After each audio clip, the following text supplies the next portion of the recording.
All right. Hello, everyone. So, welcome to one more virtual meetup today for the EMEA meetup group. And today we have Matteo and Fabio with us from Kibana.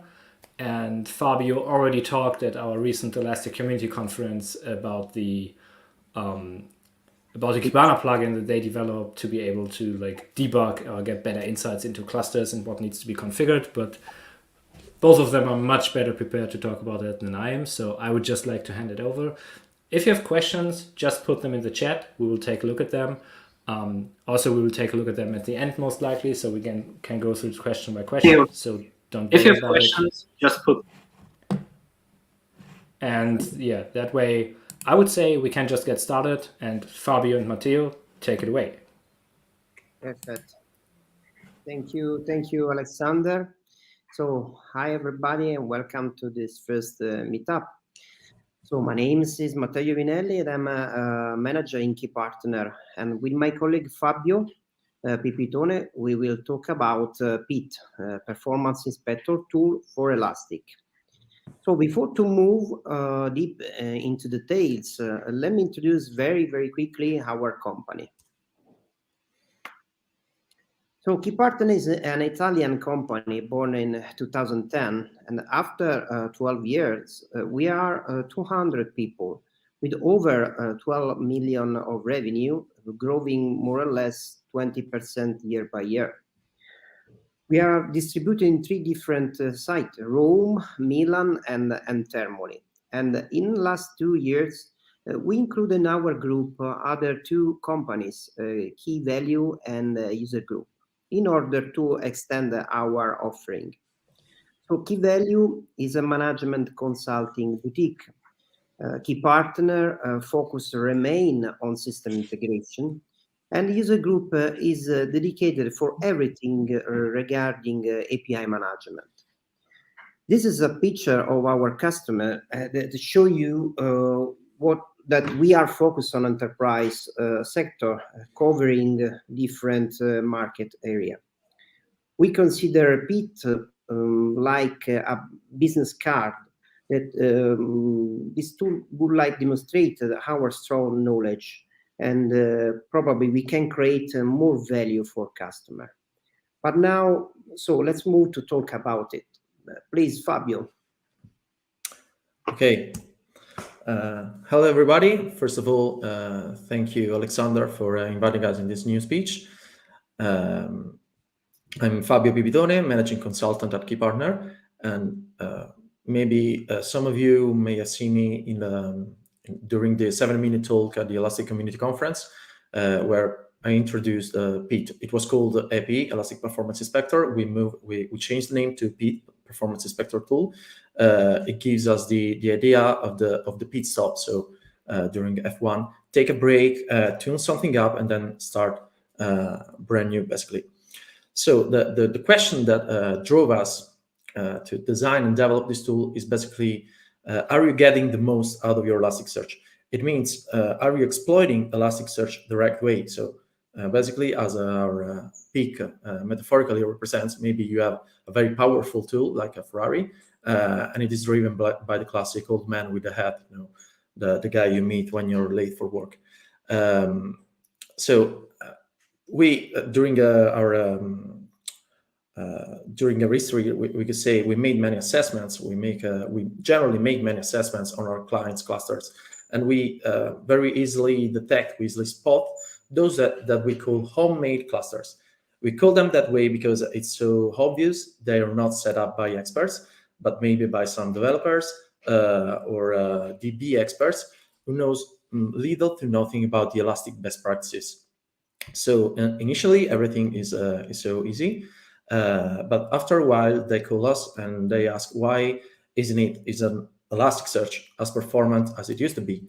And 9.9 out of 10 times our answer is because you're not using it properly. So you didn't size it properly, your shards are not correctly sized, etc., etc. So we start running our assessments, we start running a bunch of queries, we collect data, we correlate it, we apply some logics here and there, and we output a report that says, okay, your sizing is not correct, your shards are not correctly sized, your shards per node are not correct, and so on. So you're not sticking to the best practices recommended by the vendor, and that's why you're losing performance.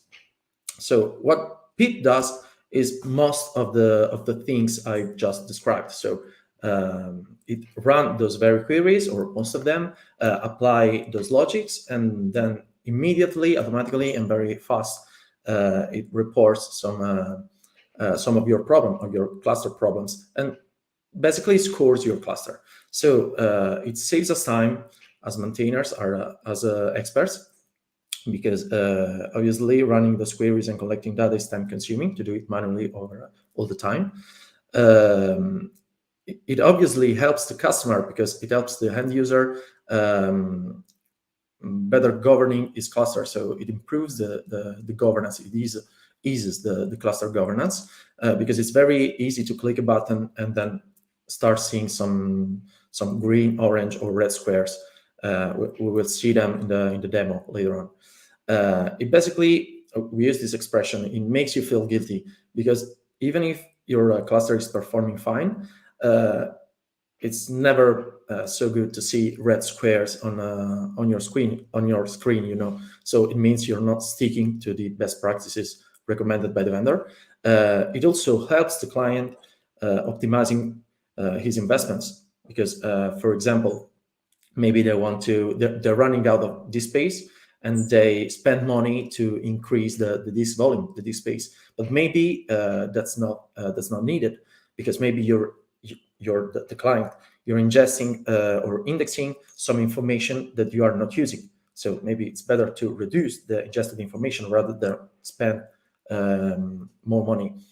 And finally, we decided to develop this tool to be perfectly integrated into the stack. So we didn't want to develop some external tool that do the computation, and then you have to extract the data, insert into the tool, and then create another ETL to ingest the computation into Elasticsearch. Everything is done internally, and all the results of all the computations are directly written into some Elasticsearch indices.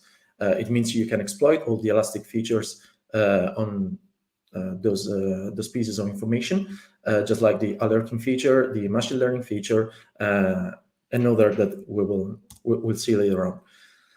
So for those who have not assisted, have not participated in the conference, these are basically the sections you will find when you install Pete, which, by the way, is installed as a simple Kibana plugin. So you basically run the script provided by the Elastic guys for installing the Kibana plugin, and that's all. You will find Pete in the sidebar, and you have three sections: the home page, where you will find the general score of the cluster and the scores of the three macro areas. The details page, where you will find the details of each single KPI and the score for the last computation for that KPI. It's not an aggregation over time. It's only the last computation for that KPI. And the history page, which basically is a page with the time series, where you can find the basically how your cluster is performing over time. During the first time you start the plugin, you have to initialize it. So together with the first computation, we also load some stuff into your Elastic Stack. So we load some templates, some ingest pipelines, and also some saved objects of Kibana. So index patterns, visualizations, and dashboards. So we create a new space, the Pete space, and we load into it some pre-built dashboards. This is a clear demonstration of how the computations are can be used by the Elastic Stack itself. So you can directly build a visualization and dashboard from the resulting computations. In this case, you will have some dashboards, each for one for each macro area and one for the overall score. With, in this case, the aggregated data, so not the data of the last computation, but aggregated data, and a drill down in the last part of the dashboard. We will see it later on. So just to sum it up before the demo, we really built the plugin with the word nativeness, if you allow me this term, in mind, because we wanted to build it as a simple Kibana plugin, very easy to install and immediately ready to use. We want to insert it into the Elastic stack so you can benefit from the Elastic features, just like I say, alerting, machine learning on those data, but also, for example, role-based access control. In fact, together with index template, ingest pipeline, saved objects of Kibana, we also load some pre-built users and roles. As for now, 2 users and 2 roles. So the basic user who can only see the already run computation, and also the admin user who can start new computations. It is perfectly embedded into Kibana because it has its own dedicated section. You don't have to open new tab, new window. You don't have to run anything parallel to Kibana itself to use it. It comes with Kibana, basically, as a Kibana plugin. We decided to stick with this idea of Kibana. If I'm not wrong, they started not as a monolithic, but as a mega application, and then they decided to extract the core and add a series of plugins. So we decided to stick to this practice. And finally, it is Kibana styled. So you don't have to get used to a new new objects.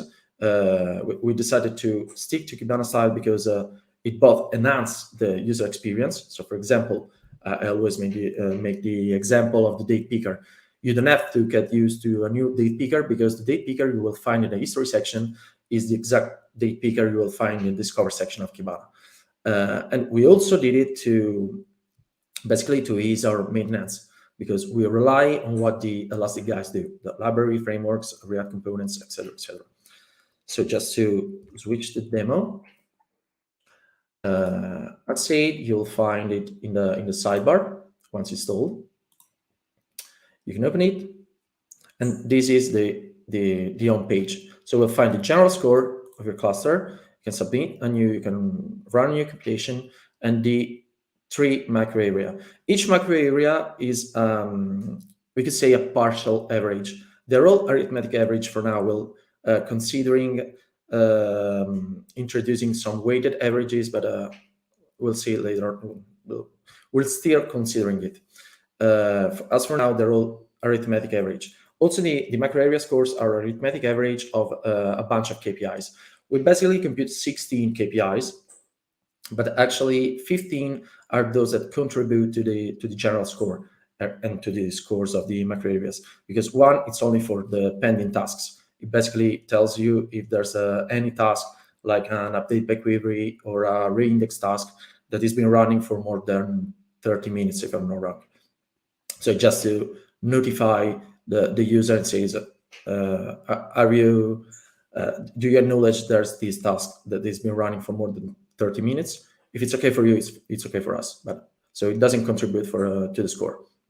So 15 computable KPIs, logically divided into 3 separate macro areas: hardware level, index level performance, and usage best practices.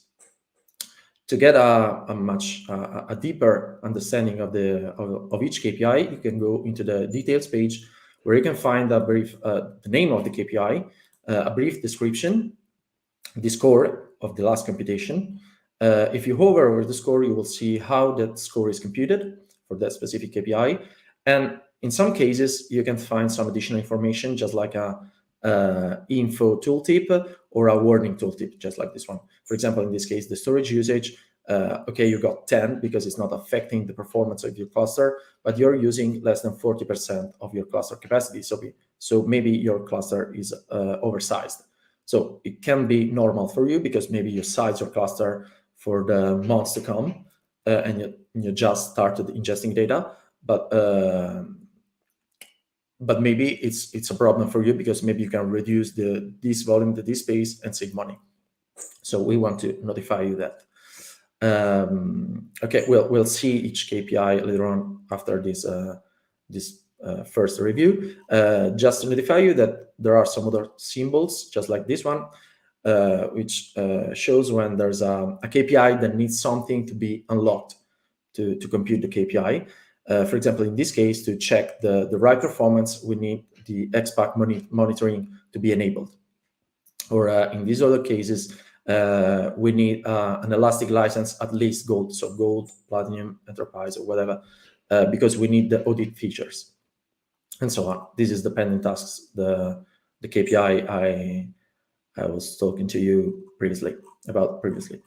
Finally, the history section. Okay, it's very basic. It's just to see how your cluster and also your macro areas are performing over time. So you can see if your the scores of your cluster are generally flat, or you have up and downs, and maybe you want to investigate that a little bit further. Before listing each KPI, only a brief check of the preloaded saved objects. So as already said, during the initialization phase, there's the creation of this new space, Python. You obviously can reach the space if you navigate to it. I'm already on the space, by the way, and click on dashboard, etc., etc. But there's also a shortcut. So if you click on any of this card, you'll be redirected to the macro area, to the dashboard representing that macro area, basically. Okay, I'm running out of licenses, apparently. Okay, this is the macro area, and these are aggregated data about those KPI. We will soon add some other visual stuff, and so visualization and so on. But what I want you to focus on is this section, the drill down section, where we can find some additional details and see why you got some specific scores on that specific KPI. For example, this one, the unused fields, you got 3.6. Why did I get 3.6? This KPI basically decides, well, it checks if you're ingesting some fields that you are not using in any saved search, visualization, or dashboard. So it's pretty useful for us. It proved to be useful on some of our clients. Fabio, one thing, can you increase the font size a little bit so it's easier to see?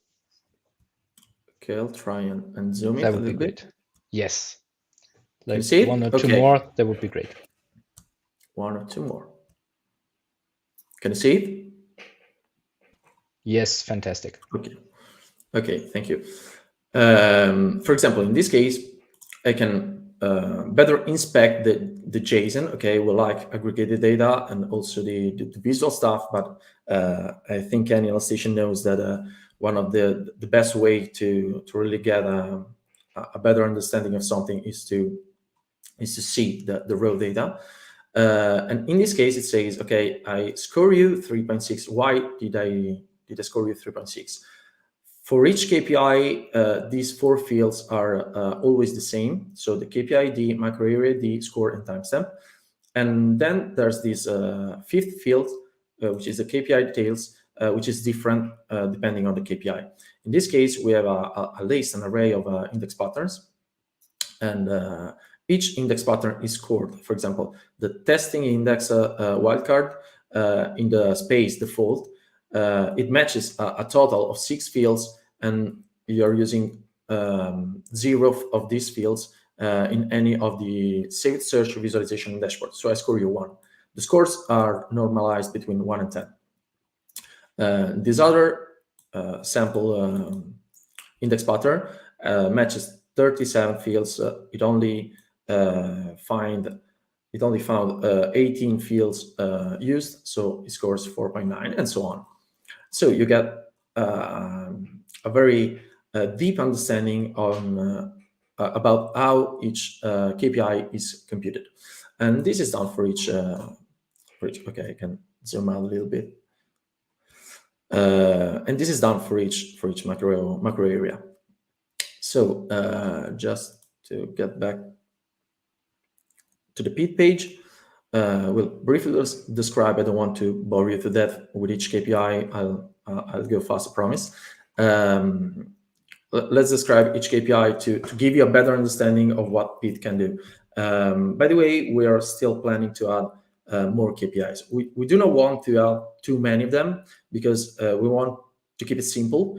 Otherwise, with 40, 50 or whatever KPI, maybe it might be too spread and difficult to follow. We want to keep it simple, but we want to add something more. As for now, there are this topology. So this basically means how much your the disks of your nodes of your cluster are equal to each other. So maybe you have 2 disks out of 3 nodes, 2 disks of 1 terabyte, and the third disk of alpha terabyte, and it's not so good. So we'll score you about that. The heap allocation, so how many memory are you allocating for the JVM? According to the Elastic best practices, you should allocate like half of the RAM, of the available RAM, and no more than 30 gigabytes. So we score you about that. Heap usage, so how much heap are you really using? So maybe you got 10, but again, as for the storage usage I mentioned previously, maybe you're using the usage of the JVM heap is too low. So maybe you want to consider to reduce the memory in the JVM heap, etc., etc. Storage to RAM ratio, this is particularly important for anybody who has ever sized a cluster. So it's one of the most important parameters possibly. And we score it according to 2 different settings. So the, or better, configuration, the hot, warm, cold configuration, or the uniform, the flat configuration. Obviously, you have to satisfy a given set of properties to be considered by Pete as a hot, warm, cold cluster.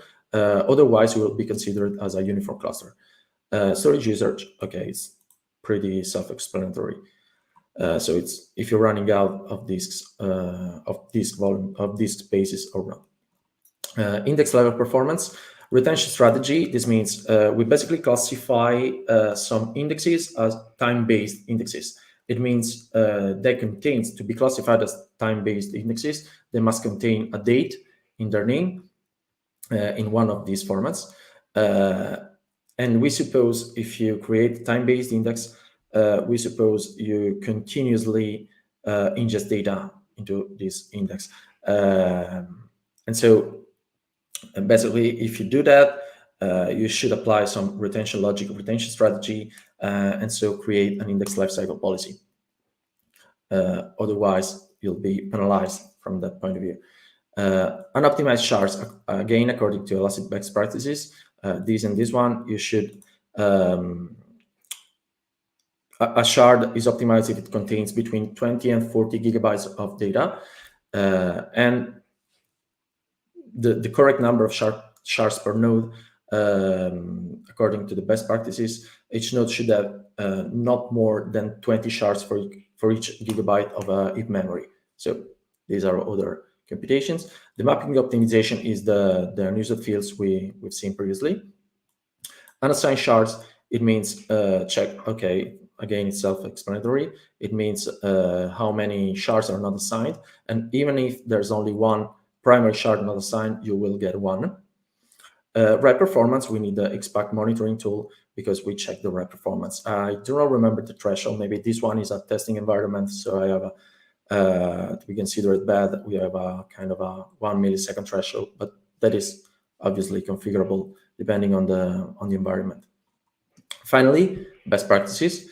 Okay, in these two, we need an Elastic license because we need audit features. And we check the excessive super users utilization. So we compute all the tasks that have been carried out, I think, over the past month. And we see how many of them have been carried out by one or more users, the super user among their roles, which is not a best practice. In fact, if I'm not wrong, in version 8, some action are you cannot carry out them with a super user privilege. This one is recent users utilization. It happens so many times when we go to a client. We find so many users that have been created maybe years before, used for a couple of tasks, and then forgotten there. This is not a best practice. So we check, okay, over the past, again, I think over the past month, how many users that you have created you are really using. So let's check it out and try to remove those that are not used. Thread pool, check if there are many queued or rejected pools. And inefficient queries, here we use the slow logs. So we basically consider the ratio between the slow queries against the total number of queries. And pending tasks, I already described it. So before moving to question, just going back to the presentation. Okay, the what's next. So we're working on the tool. Obviously, it needs to be updated. It needs to be optimized, increased. So we want to work on a settings page. This is particularly important because maybe, for example, in the case of mapping optimization, so the unused fields, maybe you know that some fields are not used by any of your saved search or visualization dashboard, but maybe you're using in another way, or maybe you're using it externally from an external application that is querying Elastic. So you want to mark those fields as used, or maybe you want to ignore an index pattern, or whatever. You see, maybe you want to extend the time span over the recent user utilization, not only the last month, but maybe the last 6 months, and so on. We want to improve our preloaded dashboard. We want to add some visual stuff, as I already said. We want to improve also our UI. For example, going back to this, some of our colleagues pointed out that maybe rather than using a small warning icon, we could highlight in a light yellow this line because maybe it's more evident, or something like that. Or maybe we can let the user decide and put these settings in the settings page. So we want to improve it. And most of all, we want to add an automatic scheduler. This is particularly important because at first we thought Pit to be an on-demand tool. So we didn't want it to be run every minute because maybe some computations might be heavy. Imagine a cluster with hundreds or thousands of nodes, and maybe an incorrect usage of the tool might lead to some disruptive behavior. And we wanted to keep on demand. So also because it's basically the nature of the tool. You make a photograph of your cluster state, tune what it is. It needs to be tuned. You fix things, and then you take another snapshot of your cluster. But maybe the automatic scheduler might be pretty important because you want to add some alerting features, machine learning features, and or you want to schedule the computation during the night. You don't want to run the computation at daytime. So we want to add this scheduler, maybe with a lower bound constraint, just like you can set an interval. I'm sorry, you cannot set an interval.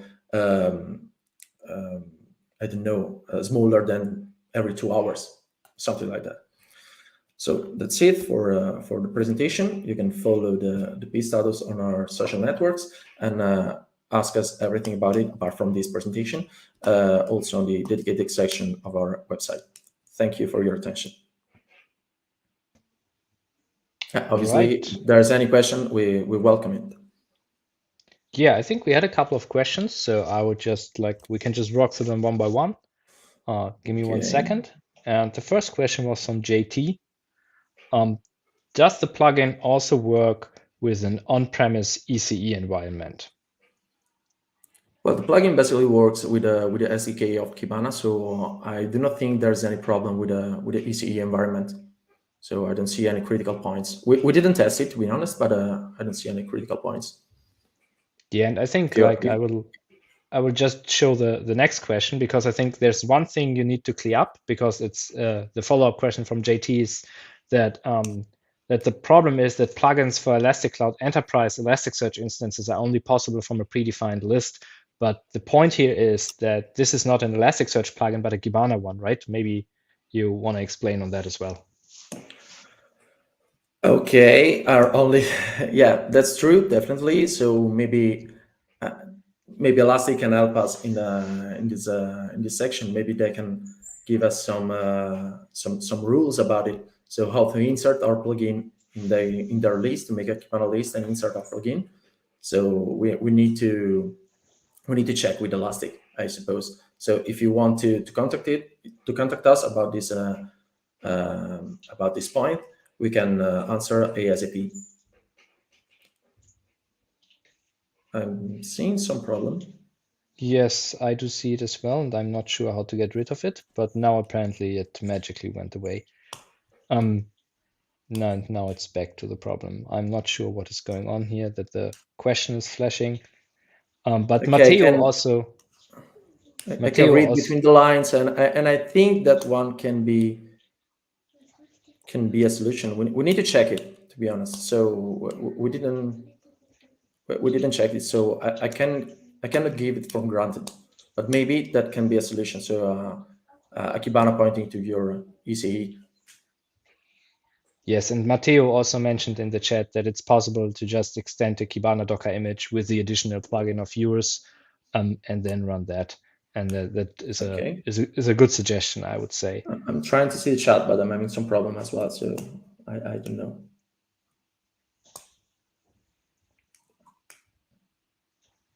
Maybe you can add back. JT, maybe you can add back Matteo. So yes, of course. Yes. You can answer as well. Yes. I found that it's possible to extend Kibana Docker image, so you can customize them. You can deploy your own image, including our plugin. But I mean, as Fabio say, we need to test it and check. We need to test it, but if you're interested, we'll definitely test it. Yeah, for sure. Okay, maybe an option. Okay, I don't know if there's any other question. Is there any way of how to get more documentation or installation hints for this plugin that you may want to share? Not for now, but we want to make a video. We'll release a video about how to install and first configure the plugin. Everything is very easy because, as I said, it's installed with the plugin install script provided by Elastic as a Kibana plugin. And then you first have a big button when you go into the Pit section saying getting started with the plugin, basically. So you push the button and it does everything on its own. Yeah. And you'll be presented with the screens I showed. Fantastic. Okay. I mean, if there are more questions, just put them in the chat. Maybe just as another question, like, are there any kind of big features you're planning to add next to this? Like, what's the next biggest thing you want to tackle? As I said, one of the biggest things we want to tackle is the fact to add an endpoint for automatic scheduling. So running things, schedule the running, it's very important because, as I said, maybe you want to run it during the nighttime, or maybe you want to run it every 2 hours and run some machine learning job on them. So you must be able to do that, and not only on demand, because it will be pretty boring to run every 2 hours the script on demand. So that's a point for sure. All right. And then there's another question from JT. If there are any indications about the costs for this plugin. This is for Matteo, I suppose. Okay. So we consider to sell Pit in a bundle with an assessment. Okay. So in terms of in our mind, just to have an opportunity to demonstrate our knowledge. So to do this, we need to enter in the customer and check the data and use Pit to create a baseline, an assessment, and then create a report for assessment, and then define with the customer if he wants to move itself to fix some not good points or use our services. This is something that we need to plan as a custom, let me say. So we need to sit together with the customer and define, because it is a tool that can be used for free if you use both an assessment. So its cost basically depends on the days, the consultancy days you buy with it in a bundle. Okay. All right. So we don't have any more questions for now. Is there anything else you want to share, Fabio, Matteo, that we probably have missed throughout the presentation before we close this up? I guess that's all. I don't want to. We do not share. It's kind of useless to go into details of each single KPI details. It would bore the participants to that. So we make a couple of examples, and I think it gives the idea, the general idea. So I don't know if Matteo has anything else to say, but No, it's fine for me. I just suggest to follow us to social and our site. Just see what. should you have any question, you have our references, and you can also go to the website, the section of the website, and compile the form and send the requests, basically, all the questions. Yeah, that sounds like a plan. So yeah, we had 2 more thanks over there. So yeah, thanks to you, Fabio. Thanks to you, Matteo, for jumping in, for answering all the questions. And I don't see any further questions. So I would say we call this a day. If you want to know more, make sure to contact Fabio and Matteo. And thanks everyone for coming by, and see you next time. Thank you a lot. Bye. Thanks, Fabio. Ciao a tutti. Bye. Thank you, Matteo. Thank you, Alexander. Bye.